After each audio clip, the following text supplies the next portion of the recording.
Well, here's the start of the cook stove woodsheds. Picking up a couple free pallets that a feller had. That's what I'm going to tear apart and make a floor. And of course, you got to pick them up with a little mini dump.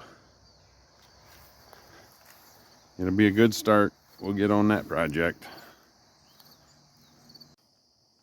Very nice. Flip the sides down, throw the big old pallets on there.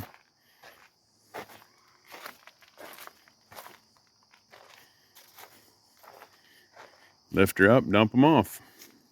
Now all I got to do is stand them up and they're ready for use. Back at the cabin, time to start the little woodshed. In between the other little coop and the outhouse. Going to try and match the roof line of the outhouse. And we got to do a little leveling and cut the pallets down. I'm going to lay two of them side by side, so just cut two of them down so they fit in a little nicer. I want to put the center wall on the splice. So I'm going to get to that, do some leveling, and we'll be back. That's looking pretty good. I'm going to go ahead and take a measurement, divide that by 2, cut that pallet down so I can lay the next one next to it. Nothing tricky, just a simple woodshed. Got the 2 pallets put in. I'm going to go ahead and tear another pallet apart to fill in the missing floorboards. Believe it or not, it is 123 inches corner to corner. It's completely square, way more square than I anticipated. So that's perfect. It's as level as it's going to get. It's going to settle in once I get it full of wood. It'll be perfect. It's just a woodshed. We're not going to live in it. Mice will, I'm sure, but we're just going to be throwing some firewood in it for the cook stove. All right, I'll get back with you when I get the floor filled in. Good enough for me. I don't think the firewood's going to complain any. But it is 8'4" by 6 foot. I'm going to split this in 2. Should be plenty big enough. Plenty big enough for cook stove wood. All right, here we go. I already made our first mistake. Ran the pallets all the way to the wall. Yeah, there's a spouting in the way. Well, we're not going to get rid of that spouting because we want it to catch the water and run the other way. So, not that it's a big deal. This side's just going to be a couple inches smaller than the other side because I'm not going to change my center wall with the 2 pallets. So these are all my cutouts for the back wall. I'm going to go ahead, get those nailed together, stood up, and we'll get back with you. Back wall built. Got a support on it to keep it square. Measured corner to corner, 124 on both. Screwed a board across it so when I stand it up it'll stay square. And then we'll start working on the side walls. Back wall is up, braced, leveled, squared. Time to start on the sides. Okay, got my side wall, center wall, studs up. And because the pallets will vary, I'm just going to put each one, cut them individually, mark them, and then put my outside wall, center wall, and other outside wall in.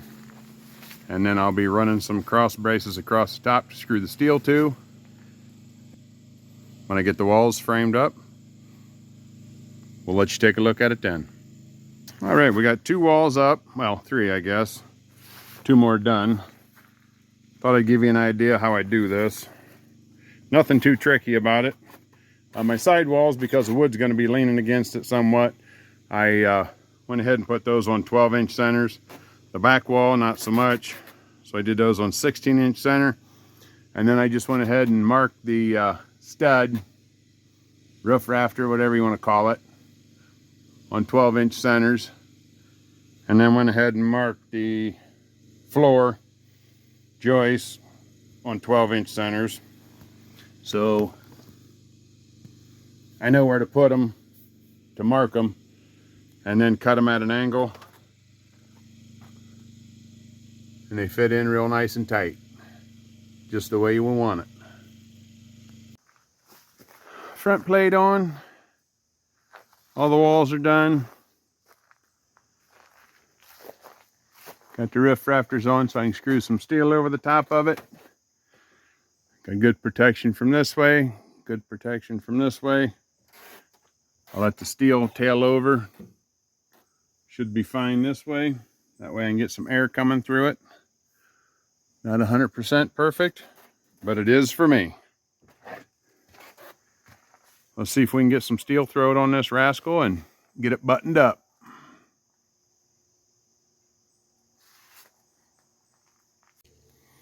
The roof is on. 5 pieces of scrap metal I had laying around. I only had to make one little cut down at the end. Other than that, throw it on, screw it down. Worked out beautiful. Watertight, ready to start stacking some wood. Little shot from the underside. Looking good. That way is west and that way is east. So I believe I'll put a couple pieces right there down to the downspout. And I'm not going to worry about north and south. Got a big overhang here. Got a small one in the back, but it'll be just fine. Just enough to get the water to run through. Sure. Now I just need a bunch of firewood. So it got a little late on me last night. A little dark by the time I threw the green steel on. Had some of that laying around. I thought, well, that'll pretty it up a skosh. Not going to put a back on it. Everybody says let the woodshed breathe. My other woodsheds do have steel all the way around them. So we're going to try and open air. I got the west with a wall on it and the east with a wall on it. And I put some steel up there just to keep any east weather coming out. But I believe it turned out pretty good. Roughly about 10 hours. And that was even running and getting parts and pieces and whatnot. So thanks for watching. Appreciate it. We'll catch you in the next video.